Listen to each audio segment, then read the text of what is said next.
Bonjour à chacune, à chacun, vous tous qui êtes devant votre écran, vous qui êtes en présentiel. C'est un plaisir pour moi à chaque fois de vous retrouver. Et je vais vous féliciter toutes et tous pour commencer, parce que j'ai envie d'être gentil, puis après je vais être méchant. Mais je confesse directement mes mauvais projets. Pourquoi je suis gentil? Dans le sens que bravo à vous tous qui êtes chrétiens, chrétiennes, que vous soyez catholiques ou évangéliques par exemple, vous êtes très nombreux de différentes sensibilités à suivre MLK tout le temps. Je sais qu'il y a à peu près, on va dire, 2/3 de personnes issues d'un milieu évangélique qui nous regardent, et puis après un tiers qui viennent d'autres sensibilités, chrétiennes ou pas d'ailleurs. C'est très ouvert à MLK. Pour ceux qui sont évangéliques, vous êtes incroyables. Il y a une caractéristique de ceux qui sont de sensibilité évangélique, c'est que depuis que vous êtes engagés avec Dieu, vous avez le feu. Par rapport aux autres religions comparées, par rapport à quelqu'un qui viendrait de l'islam, du bouddhisme, du judaïsme, même du christianisme plus ancien, il y a quelque chose qui caractérise les chrétiens évangéliques, c'est qu'ils parlent de Dieu aux autres de façon incroyable. Ce qui fait que quand on regarde les statistiques, je vais vous montrer une statistique sur MLK qui a été faite en partenariat avec l'IFOP. On a plus de 25% qui ne sont pas nés dans une famille qui avait la même religion que les parents. C'est-à-dire que le christianisme de sensibilité évangélique qui revient vraiment à la Bible en fondamental, c'est un christianisme de conversion. Un christianisme de conversion.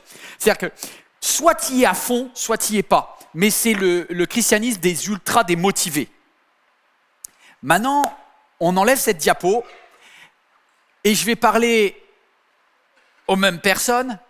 Quelle est la plus grande faute des chrétiens évangéliques par rapport aux autres sensibilités religieuses?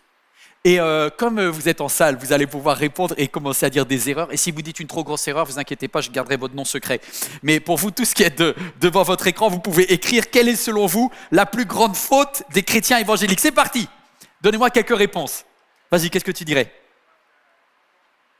Ok, on va la garder pour tout à l'heure. Le jugement. Moi je connais quelques musulmans qui sont bien dans le jugement aussi. Hein. Le jugement évangélique, non, on n'a pas le monopole du jugement, non. Non, même les juifs aussi, ils sont bien barrés dans leur truc. Non, vraiment. Quoi d'autre? On croit tout savoir, on est très orgueilleux, on n'est pas les seuls, mais tu as raison. Je pense que les évangéliques pensent tout savoir et avoir tout compris. Peut-être plus encore, il y a peut-être plus d'orgueil qu'ailleurs. Toutefois, quand vous prenez un bon musulman, voire même dans la branche islamiste, où vous prenez un juif avec les petites bigoudis et tout ça, ultra là, non, ils pensent tout savoir aussi. Ça, c'est une caractéristique des religieux de façon générale. Les religieux sont orgueilleux. Quoi d'autre? La prière. Qui c'est qui a dit la prière? Toi, tu n'as pas traîné dans les églises évangéliques dans lesquelles il y a des nuits de prière qui finissent jamais. Il y a des réunions, tu commences, il est 20h, tu finis, il est 4h. Et encore, la sœur a dit, allez, on va prier plus. Non. Dans les églises du réveil, là, la prière, même les musulmans, ils craqueraient. Hein. Quoique, avec le ramadan et tout, des fois, ils sont bien chauds quand même. Non, la prière, on n'est ni plus ni moins. Regardez les cathos dans les monastères, des fois, la prière. Oula!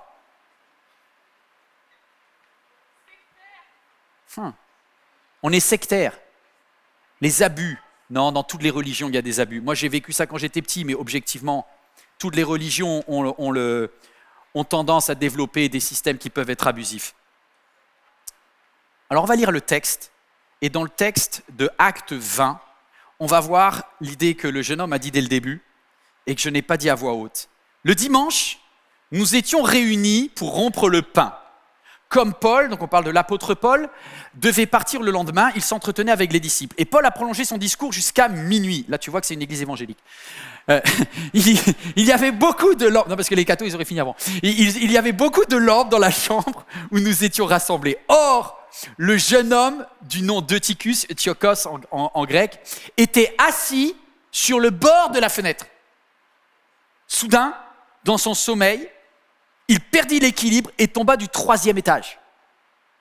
Quand on le releva, il était mort. Mais Paul est descendu, s'est penché sur lui, l'a pris dans ses bras en disant « Ne vous inquiétez pas, car son âme est en lui. » Ensuite, il est remonté, il a rompu le pain, il a mangé, il a poursuivi ses entretiens jusqu'à l'aube, puis il est parti. Le jeune homme a été ramené vivant à leur grande consolation. La plus grande faute des chrétiens évangéliques, c'est la non-transmission à leurs enfants, particulièrement. La même statistique que je vous ai montrée est dramatique, parce qu'elle veut dire qu'ils sont capables de témoigner au bout de la terre, mais ils ratent le témoignage dans leur appartement. Ils sont capables d'aller en mission n'importe où, mais ils sont incapables d'évangéliser les enfants de la maison. Et ça m'interroge. Alors là, vous voyez, dès le livre des Actes, notre histoire, elle est un petit peu écrite.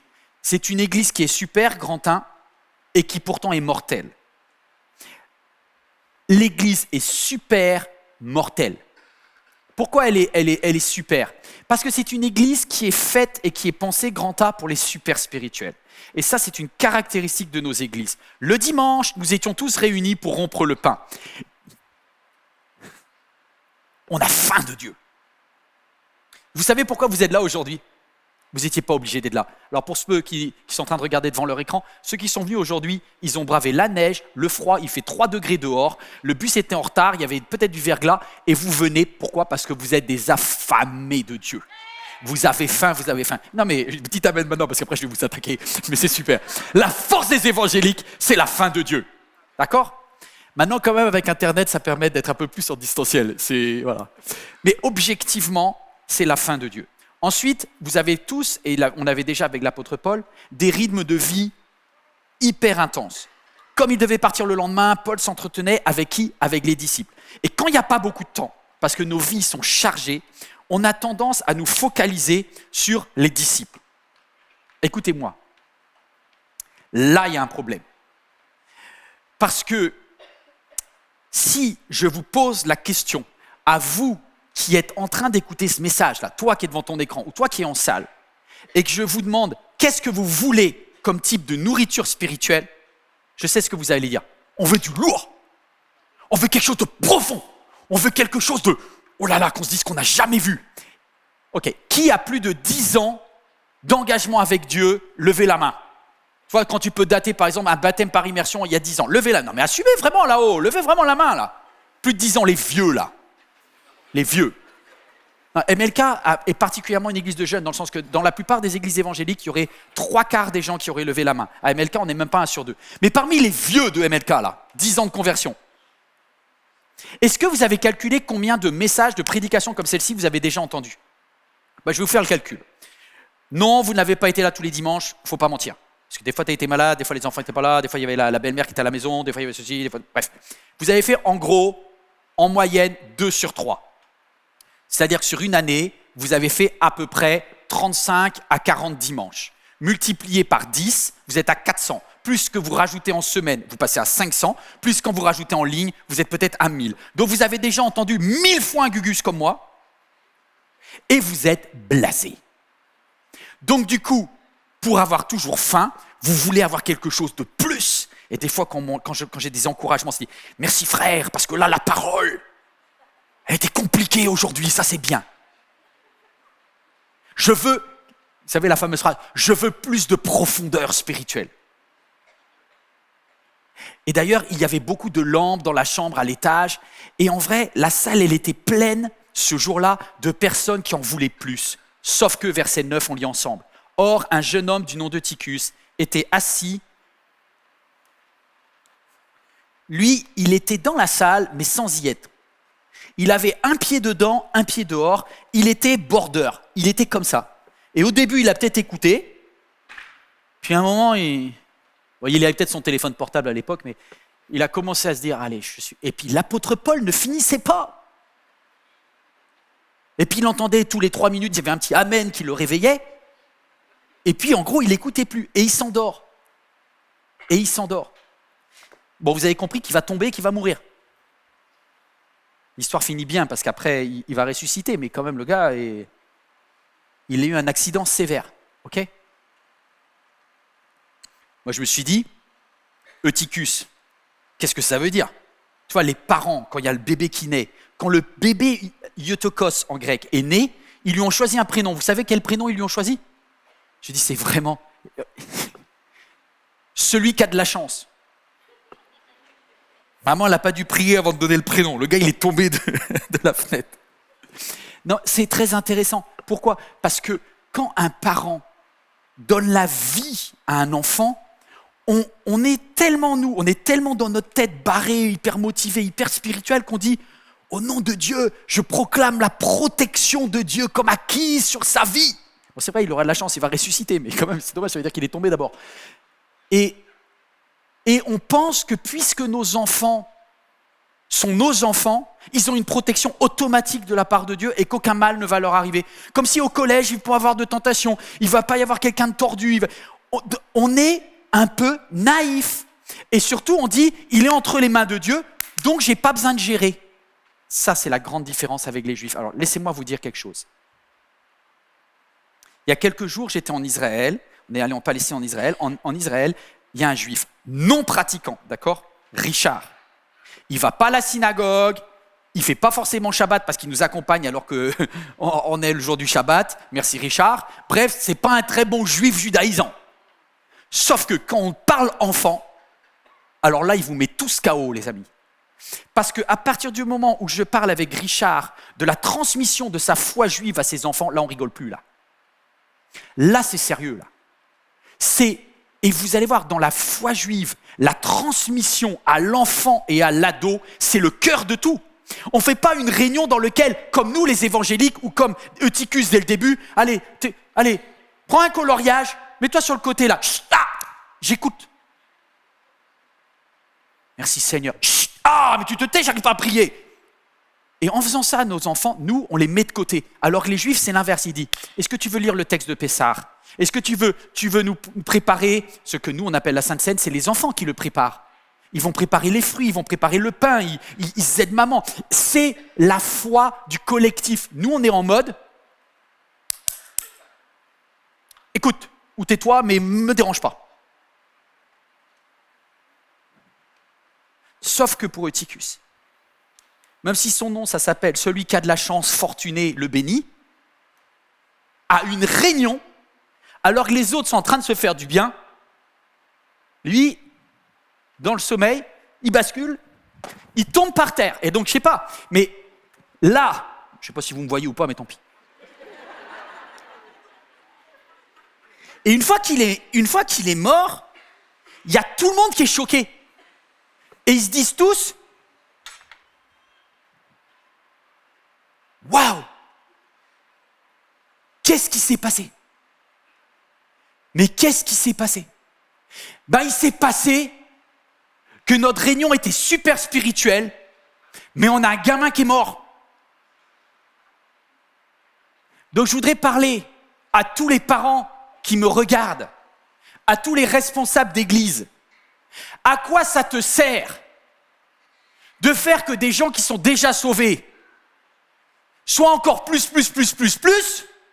si tu perds ton gamin? C'est la faute à qui? C'est la faute à qui? C'est la faute à beaucoup de monde. Alors je sais, si vous avez traîné dans une église évangélique, vous savez, on va dire c'est la faute à qui? Mais c'est la faute au gamin! De toute façon, combien de fois j'ai entendu des messages de pasteurs qui voulant bien faire, disant « La Bible dit !» La parabole, vous savez, des vierges sages, des vierges folles, ça. « Tu es endormi, réveille-toi ! Prends ton baptême, fais ceci, fais cela, sinon tu sais pas quoi, tu vas être bouffé par le monde. » Et en fait, on met de l'électrochoc. On leur propose effectivement de venir à l'appel. Tu comptes jusqu'à 3 pour être sauvé, sinon tu vas en enfer. Mais tu vois, c'est du boum, boum, boum de l'électrochoc. Et si ça ne marche pas sur notre enfant, on ne se remet pas en question. On dit on n'a pas tapé assez fort. Et combien de pasteurs énervés vont dire voilà, j'ai envie de leur dire, mes amis, Des fois, les pasteurs qui ont le mieux prêché ont perdu leurs propres enfants. Jusqu'à quand on va mettre les choses à l'envers? Jusqu'à quand on va mettre les choses à l'envers? Je suis désolé, et je parle à tous ceux qui sont très engagés dans une église, peut-être tu as des responsabilités dans l'église, tu as peut-être appris. Servir Dieu, entre guillemets, servir l'église, était plus importante que ta famille, c'est une méga erreur. Parce qu'à la fin de ta vie, quand tu seras en EHPAD, c'est pas le responsable de louange, c'est pas ton pasteur qui viendra te voir. Hein. C'est ta fille, c'est ton fils, c'est ta nièce, c'est ton petit-neveu qui viendra te tenir la main. Il restera de toi les gens de ta famille probablement. Donc il faut revoir tes priorités. Alors il y en a qui vont dire « Ouais, mais tu joues contre ton camp, Yvan, en tant que pasteur, là tu es en train de te flinguer la motivation. » Non, je vous dis, à MLK par exemple, on vous demande de ne pas servir plus qu'une fois par mois, sauf vraiment exception dérogatoire, parce que votre premier service, c'est votre famille. C'est ta petite nièce. Ouais, mais pasteur, est-ce que c'est... Oui, amène ta nièce à Disneyland, aime-la, prends-la dans ses bras, montre-lui qu'elle est importante pour toi. À ceci, tous connaîtront que vous êtes mes disciples si vous avez de l'amour les uns pour les autres, pas au nombre d'heures que vous avez passé à la réunion de prière, à faire ceci, à faire cela. Ou est-ce que quelqu'un... Donc c'est la faute de qui? Ce n'est pas forcément la faute de Tychus. Il a une part de responsabilité, mais je pense que la réunion était trop longue. Deuxième responsable, l'apôtre Paul. Frangin, tu t'es enflammé. C'est bien. En fait, l'apôtre Paul avait tellement envie de tout donner qu'il est resté jusqu'à minuit. Mais il a perdu Eutychus.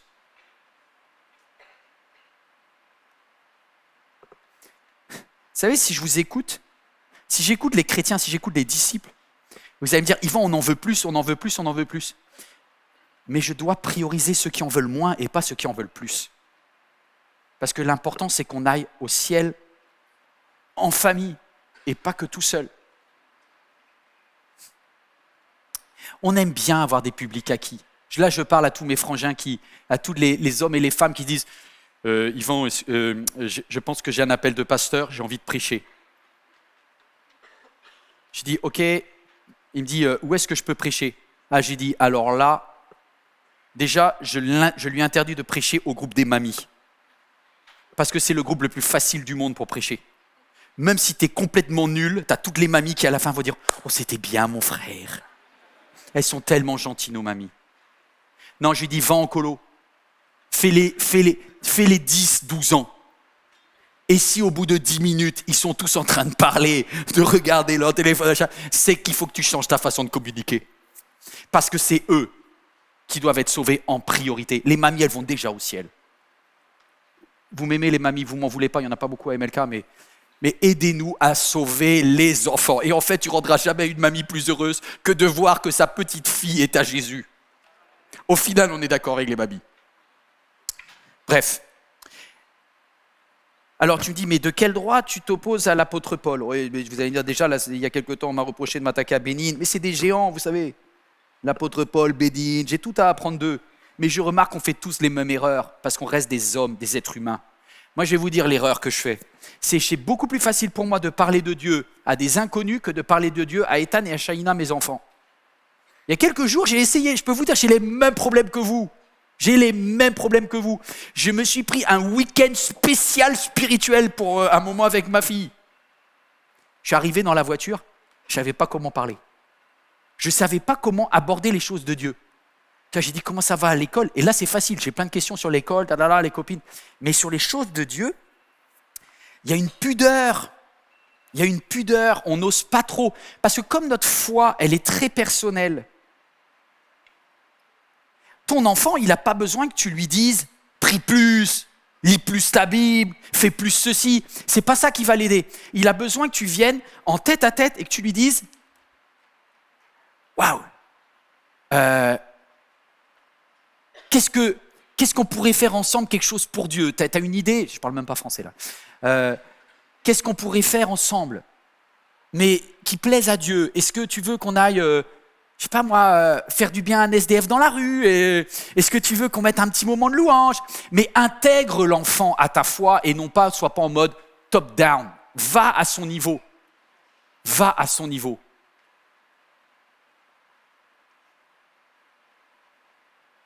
Notre théologie est individualiste. Quand tu lis le Nouveau Testament, notamment l'apôtre Paul parle rarement d'une foi collective. Presque tout le temps, il dit tu. Si tu rencontres Dieu, celui qui croira et qui sera baptisé sera sauvé. C'est très personnel notre foi. Il y a une fameuse phrase d'un grand pasteur, Léwi Pétrus, qui dit ceci: Dieu n'a que des enfants, il n'a pas de petits-enfants. C'est très évangélique ça. C'est-à-dire que le salut ne s'hérite pas. Un musulman, il transmet la foi musulmane à sa fille, à son fils. Un juif, il transmet un morceau de culture et de foi en mélangé. Mais nous, on leur dit pas tu vas intégrer l'église de. On lui dit tu vas intégrer Jésus. Vous voyez, c'est très individualiste notre concept. Le concept des évangéliques est extrêmement puissant pour le témoignage personnel, mais il est très fragile pour le collectif. Très fragile pour le collectif. Parce qu'on ne défend pas le collectif. Les juifs, ils ont des fêtes, ils mangent ensemble tout le temps. Mais même les musulmans. Nous, là, on est tellement spirituels qu'on ne mange pas. On fait des jeûnes uniquement. On se moque du ramadan, parce qu'on dit des fois que c'est trop dur, mais je peux vous dire, à la fin du ramadan, quand ils le brisent là, ça mange. Ça passe du temps ensemble, ça fait des agapes, ça fait de la fraternité. Nos églises ne sont pas du tout fraternelles comme elles devraient l'être. On devrait multiplier les fêtes. Moi, j'ai une jeune fille qui disait à son tonton, il y a quelque temps, il disait est-ce que c'est cool d'être chrétien, papa tonton, est-ce que c'est cool d'être chrétien? Le tonton, il était bugué. Il dit ouais, parce que moi, ma copine Fatima à l'école, être musulmane, c'est cool. Et là, on se dit mais mince, on ne pense pas le collectif en fait. On ne pense pas c'est le collectif. Allez, j'arrive à la fin.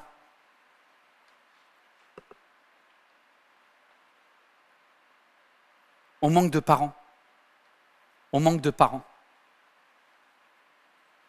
ne sais pas si Eutychus avait des parents, s'ils étaient encore en vie, mais ils sont où les parents là? Ils sont où les... Alors vous allez me dire, Yvan, je croyais que tu nous as dit qu'avec ton message l'arnaque aux pères spirituels, tu étais contre les pères spirituels, et là tu es en train de nous dire que ça manque des parents. Bon, où sont les grands frères, comme vous voulez là? Ceux qui vont voir que Eutychus est border, ceux qui vont voir que Eutychus est sur le point de tomber. Où sont? J'en appelle à mes frères, tous les hommes là dans la salle ou devant leur écran. Les amis, je sais que vous êtes très très pudiques, vous avez du mal à partager votre foi, mais investissez dans nos jeunes. Regardez, proposez-leur des choses. Poussez-les vers le haut. Ils ont besoin de grands frères. Dans quelques temps, je vais inviter mon ami Justice, qui s'occupe des districts de tous nos collégiens et lycéens. Nous, on veut se battre à fond pour que nos jeunes là, soient portés par des frères spirituels, par des pères spirituels. Les cathos, ils ont réinventé ça. Ils ont vu qu'il y avait un manque, ils ont appelé carrément les curés. On va les appeler des pères, comme ça va régler le problème. Mais ça ne règle pas que le problème. Nous, on a un grand vide dans nos églises de sensibilité évangélique. C'est que chacun fait ce qui lui semble bon et le collectif est faible. Alors, terminer avec le grand 2. Mais je vais laisser de façon plus interactive. Quelles sont les leçons à tirer? Qu'est-ce qu'on peut faire? Qu'est-ce qu'on peut faire pour eux, Quentin? Qu'est-ce qu'on peut faire pour eux? L'apôtre Paul est descendu, s'est penché sur lui. Les amis, redescendons.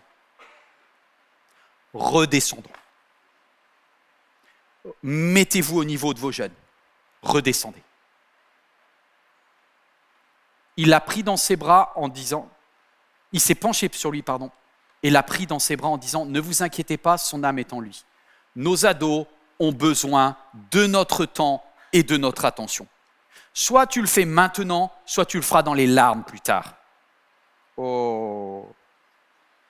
Vous savez, lorsque ton ado, il vient te voir pour te dire « Tu sais, je ne suis pas trop motivé pour aller à la réunion de jeunes. » Ça tombe bien parce que toi non plus, tu n'as pas trop envie, alors que c'est ton samedi de repos, d'aller conduire ton ado à une réunion de jeunes. Donc finalement, quand il te dit « j'ai pas trop envie d'y aller », tu lui dis 2-3 fois au début « si, ça serait bien », puis après tu lâches l'affaire. Moi j'ai envie de te dire, écoute-moi bien, c'est dur ce que je vais dire. Je te conseille de te bouger maintenant quand ton ado, ta demoiselle ou ton jeune gars là, te propose d'aller avec des amis chrétiens. Il vaut mieux que tu fasses le déplacement maintenant que quand il aura 22 ans ou quand elle aura 22 ans, qu'elle sera en train de vomir dans un caniveau après une soirée où elle sera complètement bourrée, où elle aura fait n'importe quoi et à 4 heures du matin, elle viendra te rappeler pour te dire « Ramène-moi à la maison ». Tu dis « J'aurais mieux fait d'investir au moment où c'était encore gérable ». Ça ne veut pas dire que les deux n'arriveront pas. Mais les Américains, ils disent « Pay now or pay later ». Tu payes maintenant ou tu payes plus tard. Mais ce que tu investis. Les Juifs, ils le disent. Ils disent « Instruis l'enfant dans la voie qu'il doit suivre. Et plus tard, il ne s'en détournera point. » Ce n'est pas un truc de chrétien, ça. C'est un truc de Juif. C'est l'Ancien Testament. Nous, on l'a repris. Mais on a tellement individualisé qu'on a oublié. Penche-toi sur lui. Et Paul, arrête là avec les super chrétiens. Penche-toi sur l'enfant qui va mal. Prends-le dans tes bras. Ah ouais, mais c'est pas trop, etc. Je supplie maintenant toute personne qui, devant son écran ou dans la salle, a une demoiselle, un ado, etc. Bon, tu vas me dire, s'il a quelques points de barbe, là, il va peut-être pas accepter le câlin, mais tente-le quand même. Prends-le dans tes bras, dis-lui, je t'aime. Ah, je suis content. Ouais, mais j'ai rien à lui dire spirituellement, mais fais le câlin quand même. L'apôtre Paul, je ne suis pas sûr qu'il ait eu le temps de lui faire toute une explication à Eutychus, puisqu'il était comme mort. Hein. Il était mort. Il a juste pris dans ses bras. Ce que Eutychus avait besoin, c'est que quelqu'un le prenne dans ses bras. Tout à l'heure, j'ai quelqu'un qui est venu à la fin de la célébration et qui m'a dit « Pasteur, moi, mon enfant, il est tellement loin de Dieu, qu'est-ce que je dois faire ?»« Aime-le ! Aime-le ! Ouais, mais qu'est-ce que je dois lui dire ? Rien ! Dis-lui « Je t'aime ! Prends-le dans tes bras, penche-toi sur lui. » On revient toujours à un endroit dans lequel on a été aimé. Ça, c'est mon slogan pour ma vie. S'il sent de l'amour chez toi, il reviendra chez toi. Peut-être qu'aujourd'hui, il n'est pas prêt. Peut-être qu'aujourd'hui, il est dans le coma spirituel. Peut-être qu'il est mal. Écoutez bien cette phrase. Écoutez, je dois vous quitter. L'apôtre Paul dit, lorsqu'il prend Eutychus, il dit ceci. « Ne vous inquiétez pas, car son âme est en lui. » Non, vous n'avez pas reçu la parole que Dieu voulait vous donner. Je parle à un parent qui est en train de pleurer pour son fils, sa fille, son neveu, sa nièce. Ne vous inquiétez pas, son âme est en lui. Il y a un moment où cet enfant se réveillera. Ne le lâche pas. Garde-le dans tes bras, garde-le en prière avec toi. Ensuite, ça, c'est la promesse de Dieu pour quelqu'un aujourd'hui. C'est une promesse de Dieu pour quelqu'un aujourd'hui. Cet enfant est encore vivant. Toi, tu vois tout ce qui ne va pas, mais Dieu dit, je n'ai pas dit mon dernier mot dans son histoire. Je n'ai pas dit mon dernier mot dans son histoire. Il y a des prières que qui sont en attente au ciel, mais qui sont en stock. Et Dieu attend le moment favorable. Parfois, c'est quand il va faire des bêtises et qu'il va tomber très bas que Dieu va aller le chercher. Peut-être. Peut-être c'est une fois qu'il aura fait sa chute du 3e étage qu'il faudra le prendre. Peut-être. Mais Dieu le ramènera. En tout cas, il faut que le collectif aussi t'aide à le porter. Ensuite, l'apôtre Paul est remonté, il a rompu le pain, il a mangé, il a poursuivi ses entretiens jusqu'à l'aube. Je me dis, on est vraiment... À peine Dieu nous a fait vivre une guérison, un miracle, que l'on reprend nos mauvaises habitudes. On recommence tous nos programmes. Vous voyez, l'apôtre Paul, il n'est même pas en train de se dire, au fait, l'enfant, il va comment ? Il se dit, allez les gars, on reprend étude biblique numéro 2, on est reparti. D'accord.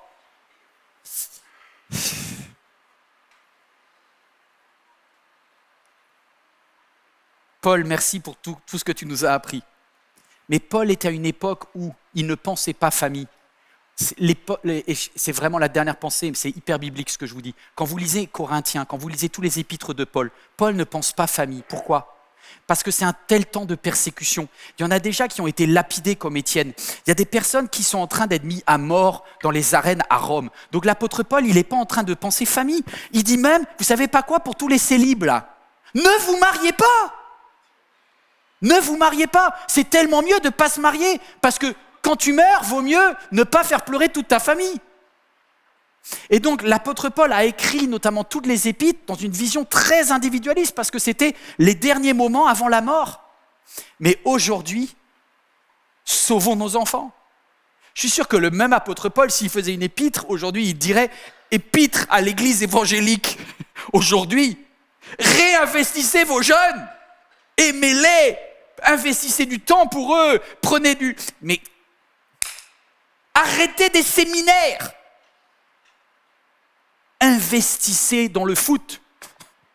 Non, il n'y a personne qui dit amen à ça. Investissez dans des activités de danse pour vos jeunes. Ouais, mais c'est pas assez spirituel. Écoute, toi, tu es déjà sauvé. Le ticus, là, moi, je veux le prendre du rebord et je veux le ramener dans la maison. Vous êtes d'accord avec ça? Investissez. Il poursuivit ses entretiens jusqu'à l'aube, il est parti. Et le dernier verset nous dit, néanmoins, l'enfant a été ramené à la vie avec leur grande mesure de prière. Ça, c'est une autre traduction. Ça veut dire qu'en vrai, même quand l'apôtre est parti, je ne suis pas sûr que l'enfant il avait récupéré toutes ses capacités. Ça prend du temps de récupérer tes capacités. Et l'enfant, il a récupéré des capacités parce que tout le monde l'a maintenu en prière. Et il a retrouvé ses capacités. Est-ce qu'on apprendra un jour de nos erreurs? Alors je vais demander sans plus tarder à Justice et à Anne-Laure de venir là. Et si vous voulez bien, on va les accueillir en leur disant merci d'être là.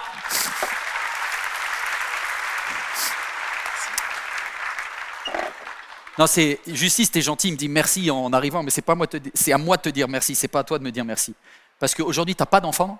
Non. Bon, si, un peu. Mais des bébés spirituels, mais pas d'enfants dans la chair. Non, pas d'enfants dans la chair. Mais tu passes ton temps pour eux et je vais te remercier. Mais je vais laisser la parole à Anne-Laure. Tu es une maman. Combien d'enfants? J'ai 3 enfants, 22 ans, 19 ans et 15 ans. 2 garçons et une fille. Ok. L'orage est passé normalement. Et là, on me souffle plus, oui. J'ai aussi beaucoup plus d'enfants et des enfants du week-end, parce que etc. tu gères les collégiens, les lycéens avec Justice. MLK a une qualité. Je pense que tu seras d'accord avec moi. C'est quand bien même la prédication n'est pas bonne et la louange n'est pas foufou, le fun park et les toboggans sauvent l'affaire. C'est une petite blague, normalement vous êtes censé comprendre. Mais j'aimerais quand même te rassurer, parce que ce qui a plu à mes ados, c'est la prédication. Ah bon, quand même. Mais c'est vrai qu'à MLK, je pense qu'on a travaillé, je suis fier de cela, même quand mes collègues pasteurs me disaient « mais le fun park, ça coûte beaucoup trop cher », je leur ai dit « c'est là qu'est ma valeur ». Je veux que nos enfants, ils viennent à l'église en se disant « c'est le meilleur endroit pour aller ». Donc je regrette vraiment pas l'investissement des toboggans. Maintenant, tu es là, Anne-Laure, pour nous parler des collégiens et des lycéens avec Justice. C'est l'âge le plus difficile. Comment tu as géré quand tu étais enfant, avec tes enfants, quand ils étaient à moins de 12 ans? Comment tu faisais pour leur transmettre la foi? Sur le moins de 12? Moins de 12, on prend des bons réflexes quand ils sont petits, du type je lis la Bible avec eux le soir avant de s'endormir, on prie, on fait un bilan de la journée. Jésus, qu'est-ce qui t'a fait plaisir aujourd'hui dans notre vie de famille? Qu'est-ce qui t'a attristé? Et c'est vrai que plus ils grandissent, moins ils ont envie d'avoir maman qui vient les border. N'empêche qu'on peut continuer à vivre la foi à la maison, mais on la vit de manière différente et on la vit vraiment de manière concrète. C'est-à-dire que dès qu'on a une question qui est familiale, on peut la vivre avec nos enfants. Et l'exemple récent que j'ai, c'est quand on a appris qu'on devait déménager. Et notre premier réflexe avec Nicolas, mon mari, ça a été de réunir les enfants dans le salon et de leur dire, dans 3 mois, nous devons quitter notre appartement. On pense que le Seigneur a quelque chose pour nous et on va chercher le Seigneur ensemble. Attends, je reviens sur ton histoire. L'appartement, tu n'avais pas forcément envie de le quitter au départ? Non, et c'était pas du tout dans les plans. Ce que tu veux me dire, c'est que tu as associé tes ados au choix futur. Exactement. Et avant de réfléchir avec Nicolas, on les a associés. Parce que parfois, on réfléchit en tant que parents, et après, on rassemble nos enfants et on leur dit « voilà ce qu'on a décidé ouais. ». Et la réaction de nos ados, elle est terrible. Ils sont très réfractaires. Alors que pour un même résultat, s'ils sont impliqués dès la source, au départ de la réflexion, s'ils sont moteurs avec nous, qu'ils se sentent concernés, qu'ils sentent en fait qu'on fait partie de la même tribu, de la même famille, de la même équipe, ils vont être hyper moteurs, impliqués et investis. Est-ce qu'il y a des choses que, quand ils ont atteint 14, 15 ans, 16 ans, il y a des choses que tu as ratées en tant que maman? On va parler vrai. Oui, malheureusement. Ouais, tous. Oui, au collège. Je pense pour les 3, 2 principalement, le collège a été une période vraiment très difficile. Du harcèlement, des relations toxiques. Et on sent pas, j'ai pas tout de suite senti que mon enfant prenait de la distance relationnellement. C'est des repas qui se finissent plus vite que d'habitude, c'est des conversations qui sont beaucoup plus courtes. Et puis on finit juste finalement par se dire bonjour, au revoir. Tu dis c'est la crise d'ado, mais en vrai c'était pas ça. Et on se dit c'est la crise d'ado, c'est normal. Et puis il faut que je réserve, il faut que je protège et que je respecte le jardin secret de mes enfants. Je veux pas être une mère intrusive ou quoi. Mais en fait c'est pas ça. C'est que souvent l'enfant va mal et puis moi en tant que maman, je suis prise dans toutes mes activités et je réalise pas qu'il va mal et mon silence est interprété par mon enfant comme un désintéressement, Ouais, comme de l'indifférence. comme de l'indifférence. En fait, maman, elle s'intéresse pas à moi, elle sait pas ce que je vis, elle me comprend pas, et un éloignement. Et pour moi, ce qui est très important, c'est ce dernier verset de l'Ancien Testament où Dieu dit que son cœur, c'est de ramener le cœur des pères à leurs fils et des fils à leurs pères. Et pour moi, ça, c'est un bon baromètre. De me dire que dans le plan de Dieu, il n'y a pas chacun dans sa chambre à la maison, il n'y a pas chacun vit dans une même famille, c'est pas chacun pour soi, mais Seigneur, il nous veut connecter. Et ce qu'il souhaite, c'est qu'on vive ensemble et qu'on soit proches les uns des autres. Et je réalise comme ça que si je n'ai pas cette connexion de cœur avec mes enfants, c'est qu'il y a un truc qui ne va pas. Et donc, il faut revenir Est-ce que tu arrives... à ce moment de crise. Bah oui. Est-ce que toi, tu arrives à passer du temps en tête à tête avec tes enfants, Oui. avec tes ados? Tu as pris le temps. Ça coûte de l'argent, parce que si tu fais une activité avec eux, ça coûte du temps, ça coûte de l'argent. Alors, ça coûte de l'argent, ça coûte du temps, et puis il y a une période où l'ado, on a l'impression qu'il nous teste. Hein. Non, j'ai pas du tout envie de faire quelque chose avec toi. Ouais. Et comme tu le disais, c'est beaucoup plus facile de dire « Oh, bah, je vais pas insister, c'est bon, j'ai d'autres choses à faire. Ouais. » Mais en fait, si je crois que c'est important pour mon enfant qu'il se sente aimé, eh ben, je vais insister. Donc, on a eu un rituel qu'on a avec chacun de nos enfants, c'est de partir un week-end visiter une capitale d'Europe pour le passage préadolescence-adolescence. Ah oui, c'est un budget. Hein. C'est un budget. Et alors, nous, on leur donne un budget et ils doivent organiser avec le budget qu'on leur alloue. Donc c'est en mode camping, quoi. En mode Airbnb, pas super confortable, mais c'est génial. C'est quelque chose qu'on prépare avec eux et qu'on vit ensemble. Et puis après, j'essaye effectivement dans la semaine. Moi, je sais que je l'ai fait aussi.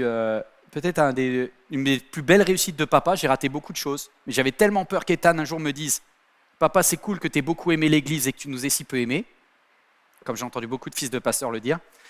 Une fois, je l'ai amené à Londres parce qu'il voulait voir un match de foot. Moi-même, je ne me suis jamais offert ça pour moi tout seul. Du coup, je me suis retrouvé dans le stade de Londres en train de regarder Manchester City. Ça a claqué tous les économies. Mais je pense que même dans l'EHPAD, on s'en souviendra. Mais ça coûte de prendre soin des Ouais. cadeaux que Dieu nous fait. Ouais. On Ouais. doit investir. Nos enfants, notre conjoint, c'est des cadeaux que le Seigneur nous fait et on ne peut pas juste les ignorer. Et voilà. Ouais, c'est incroyable. On rate des choses en tant que parents, mais ce qui est important, c'est de pouvoir le dire à nos enfants et de pouvoir leur demander pardon. Ils savent qu'on n'est pas des parents parfaits et nos enfants ne s'attendent pas à ce qu'on soit parfait. T'as demandé pardon, toi? J'ai demandé pardon, j'ai dû demander pardon à un de mes gars, mais plusieurs fois. Et puis il y a parfois, on cherche le bon moment pour demander pardon. Ouais. Et voilà, j'ai demandé pardon dans le salon avec un de mes garçons, comme je disais, mais j'ai aussi pu demander pardon à ma fille. On parle des filles un peu. Maman de fille, c'est pas facile avec tout ce qu'on entend sur les dangers que les jeunes filles courent au collège, au lycée, dans la rue, les transports, etc. Et à un moment, j'ai réalisé que mes peurs guidaient mes réponses. Et en fait, mes peurs me rendaient contrôlante et ma fille, elle étouffait là où elle voulait de la liberté. Et j'ai dû demander pardon pour ça. J'ai dû lui confesser que mes peurs me faisaient pas prendre des bonnes décisions pour sa vie. Et j'ai dû lui dire que je lui faisais confiance, en fait. Alors, Justice, merci beaucoup, Anne-Laure. Justice, Yes. Dis-moi tout. merci. Merci d'être là. Il y a des parents qui, devant leur écran, ne savent même pas qu'il existe un groupe qui s'appelle MLK Youth, MLK Jeunesse, Yes. qui réunit les collégiens, les lycéens, les districts. Dis-nous ce qui se passe. Comme tu disais, moi je suis coordinateur auprès de MLK Youth. C'est le service au sein de l'Église qui s'occupe de toute la jeunesse, donc des 10 à 18 ans, collégiens, lycéens, du coup plus facile. Et au sein de MLK Youth, on a plusieurs rendez-vous, plusieurs événements qu'on met en place pour les ados. Il y a des événements réguliers comme les districts que tu disais. Et les districts, c'est tout simplement des activités autour desquelles on regroupe les ados pour leur permettre de kiffer. Exemple, district basket, où des ados viennent ils viennent pour jouer au basket. Et pendant le rendez-vous qu'on a avec eux, il y a ce qu'on appelle un temps spi où on peut leur parler de Dieu. Mais c'est un environnement où ils sont avec des gens qui leur ressemblent, qui ont le même âge qu'eux, qui font une activité qu'ils aiment. Et donc, c'est plus propice pour les ados d'entendre parler de Jésus dans ces conditions et même d'appliquer la foi à mon sport qu'on appelle le basket. Petite parenthèse, là, on a le programme MLK Youth. N'hésitez pas à flasher tous les parents pour savoir ce qu'on va faire sur les prochains mois. Alors, tu as basket, tu as foot. Tu as jeune entrepreneur. Jeune entrepreneur. Il y a même un district jeune entrepreneur pour tous les ados qui ont trop de rêves. Comme moi, dans ma jeunesse, mais il y a photo, vidéo, loisirs créatifs. Vidéo, art créatif, foot, danse. Baptême. plein de trucs qui sont vraiment plus adaptés à leur âge, à leur façon de voir le monde, à leur façon de comprendre la vie. Alors, juste, moi j'ai l'impression que ce qui est quand même dur pour un ado, c'est le démarrage. C'est-à-dire que quand tu n'as pas d'amis, au début, c'est humiliant de chercher l'amitié. Ouais. Donc là, c'est là où on a besoin d'un petit coup de pouce des parents, en fait. Ouais. Des parents qui Mais après, il viennent... faut connecter. Ouais, des parents qui viennent avec leurs ados, mais en même temps, tu as dit, on revient toujours dans un endroit où on s'est senti aimé. Et il y a des personnes, Dieu a déposé un fardeau, qui sont là pour prendre soin des ados et qui les aiment. C'est notre passion de les aimer. Et du coup, naturellement, les ados reviennent. On ne prend pas ça pour acquis, par contre. Oui. Mais ils reviennent et ils trouvent leur place, premièrement parce qu'il y a des semblables, des gens qui leur ressemblent, des gens qui soit sont passionnés par la musique, mais qui de l'autre côté sont aussi passionnés par le sport. Dans tout ce mélange-là, ils trouvent leur place. Et je vais aller plus loin. Comme beaucoup d'entre vous, vous êtes venus, pas forcément parce que vous vouliez écouter un message, mais juste parce que vous vouliez être dans ce lieu pour prendre du temps. Il y a beaucoup d'ados pour qui la guérison, pour qui la restauration, c'est juste d'être présent dans un lieu où il y a des gens qui leur ressemblent, en train de communier fraternellement. C'est tout. Moi, je me suis rendu compte, je ne sais pas si c'est pour toi pareil, Anne-Laure, mais la différence a été quand Ethan et Shaina, ils ont commencé à avoir 2-3 amis chrétiens. C'est devenu beaucoup, beaucoup plus facile. Mais tant que tu viens seul, c'est un cauchemar, même si le programme est bon. En tant que parent, on doit être vigilant à ça, privilégier les amitiés, peut-être se rapprocher de parents qui ont des enfants du même âge que les nôtres, et puis accepter de changer d'horaire. Alors là, vas-y, fais un appel aux parents, là, parce que là, vous n'allez pas aimer ce qu'elle va dire. Là. Les parents, c'est pas facile. On se bat toute la semaine pour la vaisselle, pour les devoirs, pour aller à l'école, pour les assiettes et les versailles qui traînent, et en plus, ce week-end, il faut recommencer. Et en plus, on nous encourage à choisir la célébration qui convient pour nos enfants. En fait, vos enfants, ils ont besoin d'un truc pour les motiver à aller à l'église. Et les copains, les amis, le groupe, c'est ce truc en plus. En vrai, ce qu'il faut faire, c'est demander à votre fils, à votre fille, à quelle célébration vient leur ami. Et soyez prête à réadapter votre programme en fonction d'eux. Moi, j'ai vu que c'était une grande différence. Moi, ma femme le fait tout le temps et elle est admirable. Hein. Mais elle a changé le programme pour s'adapter aux célébrations auxquelles Ethan, Shaina ont le plus d'amis. Faites pareil. Choisissez, demandez à votre ado. Ok, tu veux pas venir dimanche? Alors, si tu vas venir, mais par contre, tu choisis où tu viens. Mais on va aller à celle où tes amis viennent. Et du coup, ça change le truc. Ils se retrouvent en bas, ils s'installent dans un canapé, tranquille. Ils font les fous aussi. Ouais. Ils font les fous, mais c'est beau parce que... Ils dorment à moitié. Ouais, mais c'est beau parce qu'en vrai, le fait d'avoir des potes, ça change tout. Ouais. Il y a des ados qu'on a vus en colo que je ne voyais pas l'année dernière à l'église. Depuis la fin de la colo, ils sont là 20, 10, 15. En fonction des jours, ils sont tous ensemble et ça leur plaît de grandir tous ensemble. Et c'est que grandir seul, c'est pas facile. Même quand quelqu'un vient de se convertir, il a besoin d'être accompagné. Pour des ados, pour qui le monde doit être traduit d'une différente façon, c'est bien d'être entouré. C'est bien d'avoir des personnes qui sont autour de nous, qui nous ressemblent et qui suivent le même parcours que nous. Et les camps d'écolo sont des moments très propices pour se faire des amis parce qu'on est ensemble dans un vase clos pendant 24 heures, ça donne le temps à l'amitié. Et ça donne le temps à l'amitié. C'est pas en venant une fois de temps en temps qu'on arrive à se faire des amis. Ouais. Ça prend du temps. Si tu viens une fois par mois, tu peux pas te faire un ami. Ça prendra du temps. Ça arrivera, mais ça sera plus long. Ou ça n'arrivera pas. Ouais, non, mais je sais, honnêtement, sincèrement, je pense qu'il doit y avoir un ado sur 3 qui vient au groupe. Même pas, si. On a tellement de jeunes. On a tellement de jeunes à MLK. C'est difficile pour moi de dire parce que mon cœur, c'est aussi qu'ils viennent avec leurs amis, avec leurs cousins, avec leurs voisins. Mais oui, il faut qu'ils viennent plus. Je vois ça en très très grand. Allez. Et j'arrive pas à me satisfaire. Allez, mais lève-toi, Justice, et dis aux parents là, bougez-vous là. Bon, t'as 1 minute. Ok, 1 minute. Je vais pas vous appeler parents, mais je vais vous appeler chers amis. Parce que je me sens...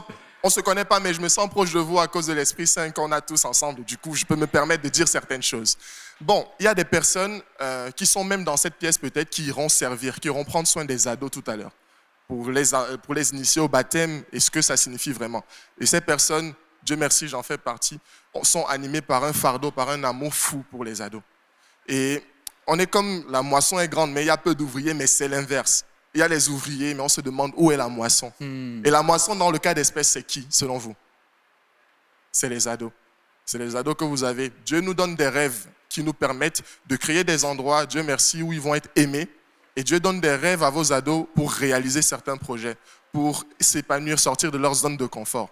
Et Beaucoup d'ados se confient à nous. Et ce qu'on comprend, c'est qu'il y a des ados qui sont encore plus loin, c'est-à-dire dans les maisons, qui ont des rêves, mais qui ne savent pas forcément comment vous les exprimer à vous, ou alors qui ne savent pas à qui les exprimer. Et dans des endroits comme les districts, où on a les ados qui viennent, où il y a le QG pour les lycéens, ou des événements comme la colo, comme les Ici pas de tabou, on répond à leurs questions sur la sexualité. Mais vous voyez, il y a plein de choses qui sont mises en place pour que les ados puissent trouver leur place. Et comme vous, qui venez parfois juste pour être là, trouver leur place, c'est aussi parfois être dans un endroit qui est fait pour soi, qui est fait pour nous. Donc, aujourd'hui, mon discours est différent d'hier parce que hier, j'étais encore là. Et mon discours a été impacté par une chose. Là, tout en bas, à Giroud, vous allez voir, il y a une brocante solidaire où on collecte des effets et on les vend.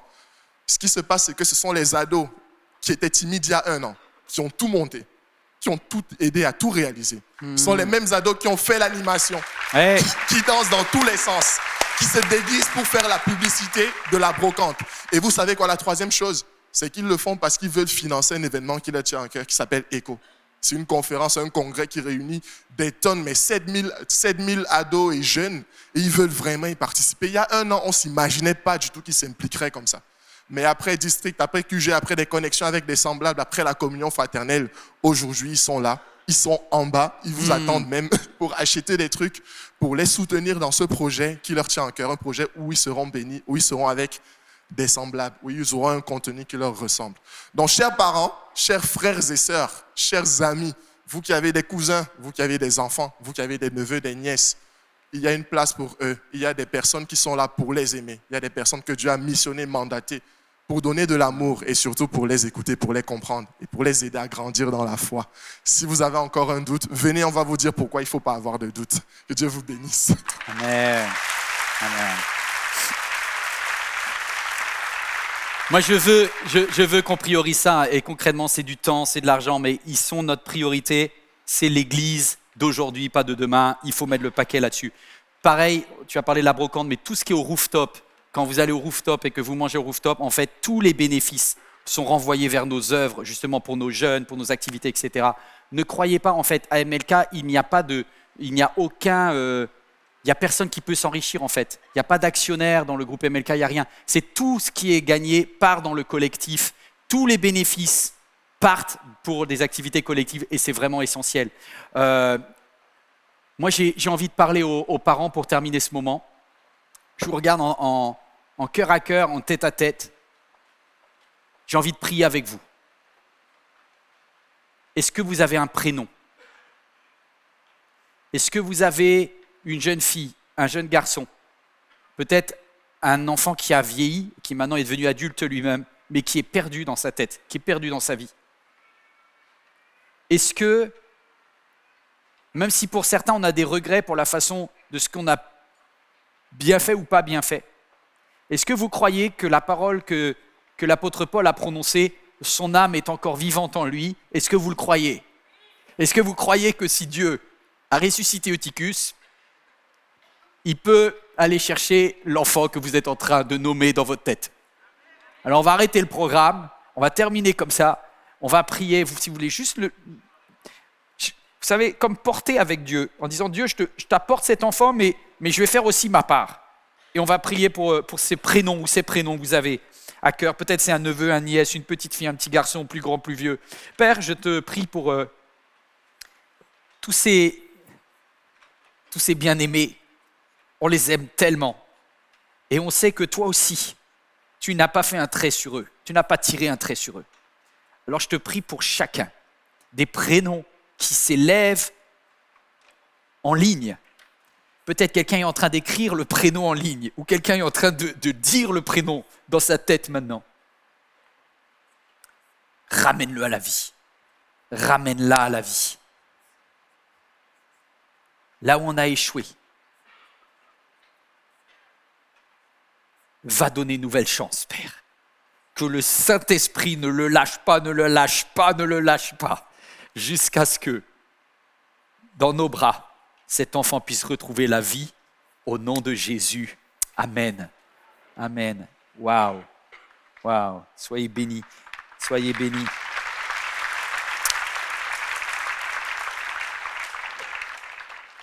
On se quitte avec un chant extraordinaire que vous connaissez par cœur parce qu'il était composé par ce monsieur qui est là, qui s'appelle Gauthier. Gauthier, tu as écrit un tube qui, je crois, est numéro 1 dans les, dans les chants chrétiens. Et moi, ce qui m'intéresse, c'est que beaucoup le chantent dans les églises en pensant que quand tu as écrit que ces murs tremblent au son de nos louanges, tu parlais de l'église. Mais en vrai, quand tu as composé ce chant, si j'ai bien compris, tu ne parlais pas de l'église, tu parlais de nos appartements, tu parlais de nos maisons dans lesquelles le Saint-Esprit est présent. Et peut-être c'est là où il va falloir que tu réinvestisses ta foi. Explique-nous comment ce chant est né. Ce chant, il faut remonter à 2020. On est tous confinés dans nos maisons. Et c'est un chant qui naît d'une frustration, Yvan. Ouais. La frustration de ne pas pouvoir venir dans ces lieux, la frustration de ne pas pouvoir se retrouver en tant qu'Église et louer ensemble. Et du coup, je suis frustré, mais de cette frustration naît l'idée que en fait, je n'ai pas besoin d'être à l'Église pour invoquer le nom de Jésus, je n'ai pas besoin d'être à l'Église pour faire entendre et résonner ce nom de Jésus et faire trembler les murs finalement de ma maison, de mon quartier, de mon palier, de ma ville, quoi. Donc toi, tu étais en mode super spirituel, dans ta chambre, en train d'invoquer... Alors, Comment il est né? Comment il est pas né? du tout, pas du tout. C'était dans une dynamique. C'est-à-dire, on m'a dit que c'était une saison où il fallait écrire des chants pour l'émission Free Worship. D'accord. Il n'y avait rien de spirituel, je l'avoue. Et j'ai beaucoup tourné, j'ai beaucoup cherché. Et c'est venu un petit peu comme un réma à un moment donné, mais en fait, que son nom résonne en ce lieu. Mais dans quel lieu? C'était quoi? C'était Alors, dans ta chambre Tu vas voir, c'est très glamour. Je suis assis par terre dans ma cuisine pendant que ma femme fait à manger. Et je fredonne que ton nom résonne en ce lieu, que ton nom résonne en ce lieu, que ton nom... Jésus, que ton nom résonne en ce lieu. Elle se retourne, elle me dit, ah, il y a un truc là. Heureusement que ta femme avait décerné le tube. Ouais, elle est forte pour ça, hein. Et quand c'est nul, elle le dit aussi, attention. Ah, c'est excellent. C'est excellent. Les amis, est-ce que vous voulez bien qu'on le prenne et que l'on proclame que dans tous nos appartements, dans toutes nos maisons, dans toutes nos églises, le Saint-Esprit est capable d'agir et d'unir nos familles? Vous êtes d'accord avec ça? Que ton nom résonne en ce lieu. Que ton nom résonne en ce lieu. Que ton nom résonne en ce lieu. Que ton nom résonne en ce lieu. Jésus, que ton nom résonne en ce lieu. Que ton nom résonne en ce lieu. Que ton nom résonne en ce lieu. Que ton nom résonne en ce lieu. Jésus, que ton nom résonne en ce lieu. Que les murs tremblent au son de nos louanges, alors que nos voix s'unissent à celles des anges. Répands sur nous ton esprit, ta puissance, ô Jésus. Que les murs tremblent au son de nos louanges, alors que nos voix s'unissent à celles des anges. Répands sur nous ton esprit, ta puissance, ô Jésus. Jésus, nous chantons ton nom en ce lieu. Oui, nous invoquons ton nom en ce lieu. Oui, nous te proclamons roi en ce lieu. Tu es Seigneur des seigneurs en ce lieu. Jésus, nous chantons ton nom en... Oui, nous invoquons ton nom. Oui, nous te proclamons roi en ce lieu. Tu es Seigneur des seigneurs. Que les murs tremblent, que les murs tremblent sont...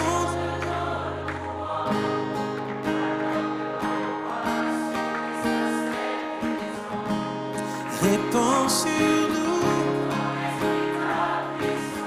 Jésus. Encore une fois, que les murs tremblent. Que les murs tremblent.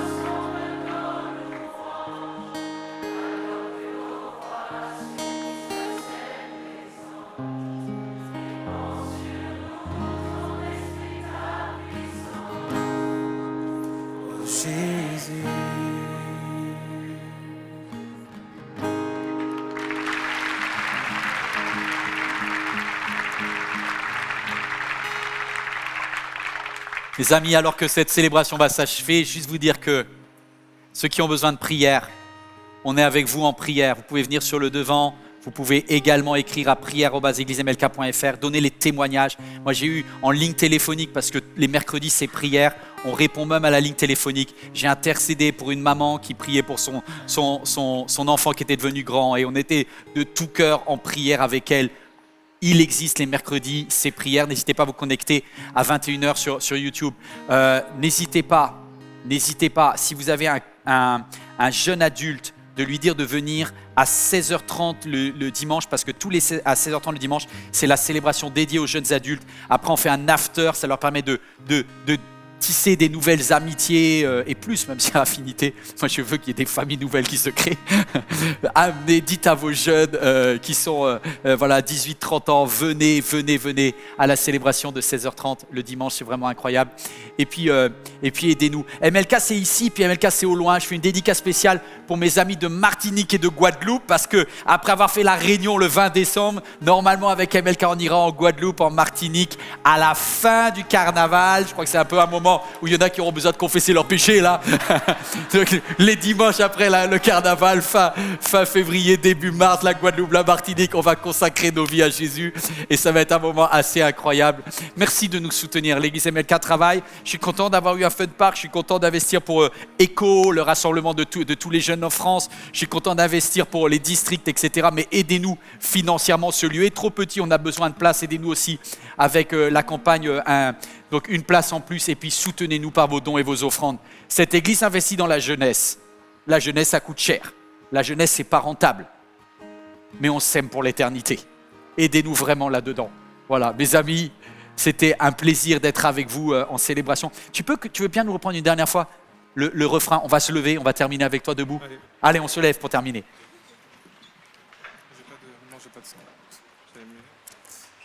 Que les murs tremblent au son de nos louanges, alors que nos voix s'unissent à celles des anges. Répands sur nous ton esprit, ta puissance, ô Jésus.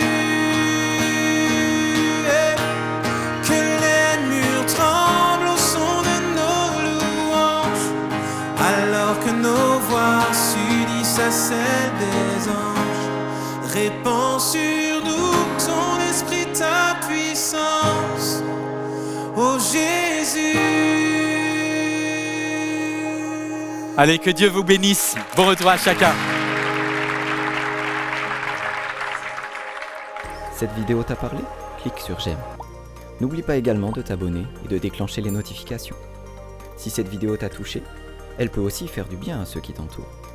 Prends 5 minutes pour la partager à un proche ou à un ami qui en aurait besoin.